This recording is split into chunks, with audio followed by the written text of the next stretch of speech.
السلام علیکم. د هر کور مکتب ګرانو زده کوونکو د پښتو ژبې ترکیبي یا تړلو تورو شپږم لوست ته ښه راغلاست.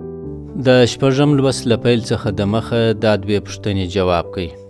اول، د محمود په کلمه کې د ح توری په نښه کوي. دوهم، د سخي په کلمه کې خ وښیاست.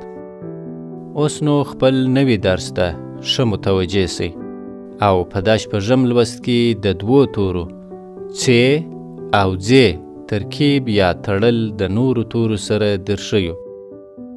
دا شکل چې تاسې وینئ څ ده او دا هم د څ نیم شکل دی چې د کلمو سره په سر کې په دغه شکل تړل کیږي.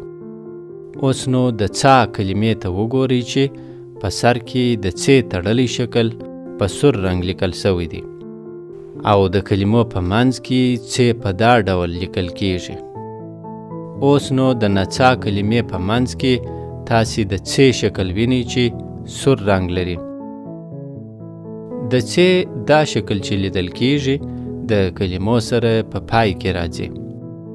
مثال ته یې د پڅ په کلمه کې وګورئ چې څ په سور رنګ کې لیدل کیږي. اوس به د شپږم لوست دوهم توري ځ ته راځو. دا شکل چې تاسې وینئ او پر سر یوه حمزه لري ځ ده او دا هم د ځ نیم شکل دی چې د کلمو سره په سر کې په دغه شکل تړل کیږي. اوس نو د ځولۍ کلمې ته وګورئ چې په سر کې د ځ تړلی شکل په سور رنګ لیکل سوی دی او د کلمو په منځ کې ځ په دا ډول لیکل کیږي. اوس نو د انځور کلمې په منځ کې تاسې د ځ شکل وینئ چې سور رنګ لري. د ځ دا شکل چې لیدل کیږي د کلمو سره په پای کې راځي.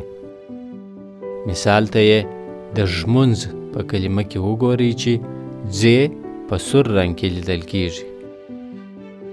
د هر کور مکتب ګرانو زده کوونکو تر راتلونکي اووم لوست پورې تاسو د خپلو ورونو، خویندو او ملګرو سره داسې کلمې پیدا کړئ، ویلې کړئ چې په سر، منځ او پای کې د څ او ځ توري راغلي وي، تر څو چې ښه مو زده سي.